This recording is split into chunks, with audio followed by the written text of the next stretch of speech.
Hi, welcome to Yoke's YouTube channel. I'm Liz Mathew, the regulated Canadian immigration consultant. Thanks for tuning in and hope you all are having a good day.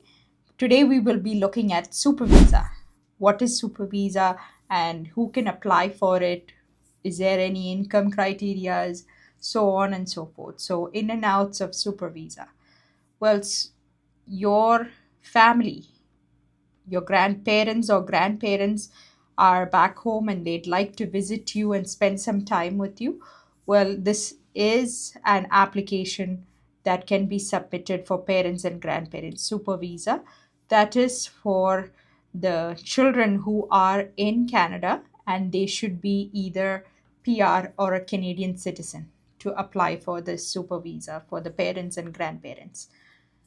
So, super visa, it is a very common type of visa. If your parents do wish to stay in Canada for a longer period of time, it is a maximum of 5 years at a time without exiting the country. Yes, this is a good option where they can stay with you and spend some time. And parents can exit during that 5 year period, can go back to your home country and then come back into Canada as long as their visa that is stamped in the passport is valid. That is very important.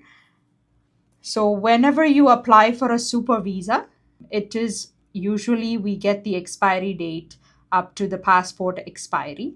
And there is also an income criteria for this super visa. So, the children who are in Canada and applying for their parent super visa, they do need to meet the income qualification based on their family size. So, family size is basically themselves and their spouse and children, along with the number of parents. So, say if it is a family of four, the child in Canada is a family of four. So, apart from themselves, spouse, and the two children, and they will be applying for the super visa for their parents. So, both the parents, so it will be family of six. So, both the parents will be included in that in their family size. So for a family of six, there is a number of how much funds a family of six needs to apply for, which is 69,834 is the income requirement. So this income requirement must be met by the child who is in Canada. So it is the husband and the wife together. They're both their notice of assessment income should add up to a minimum of 69,834 for a family of four with two parents who will be applying for super visa. So that is the income criteria. Apart from the income criteria for super visa, also medical is a requirement. So medical by IRCC is mandatory for super visa. So they will have to get it done with a panel physician and we will have to submit it along with the application.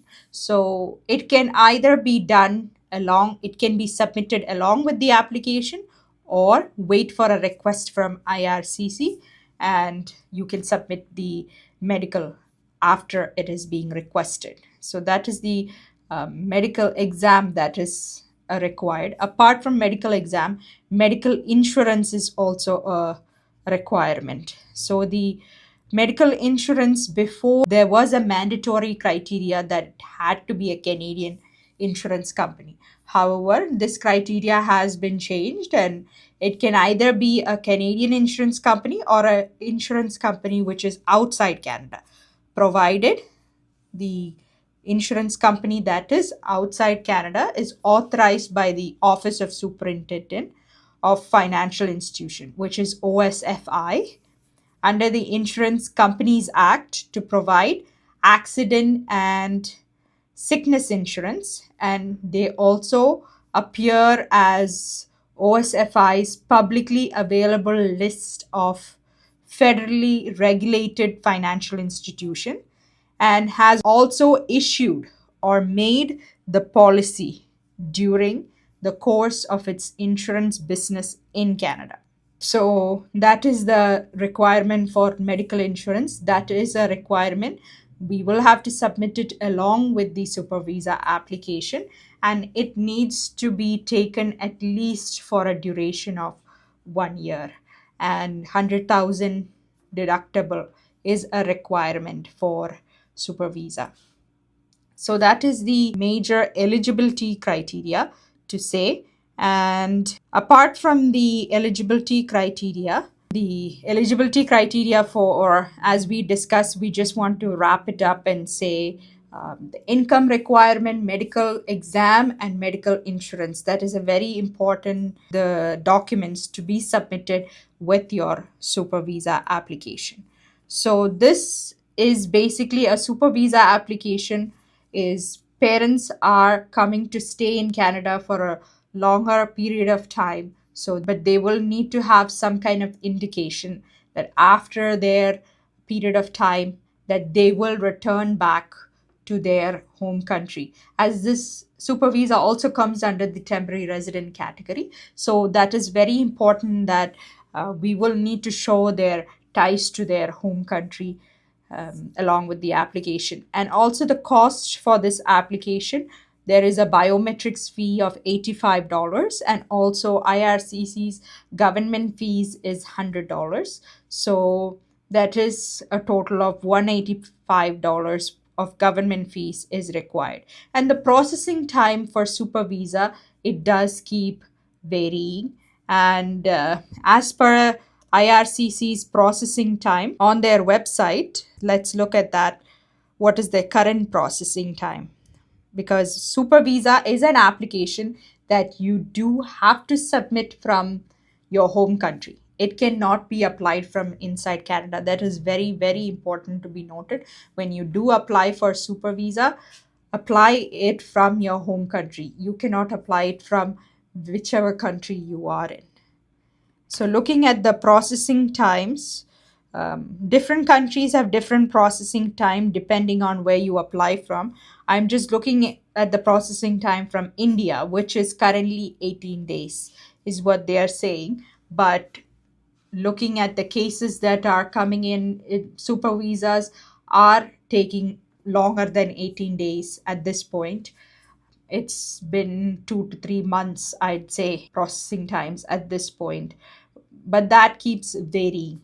But this was updated as of May 13th. There are cases where super visas processing is happening too soon, but there are ones that are being delayed as well.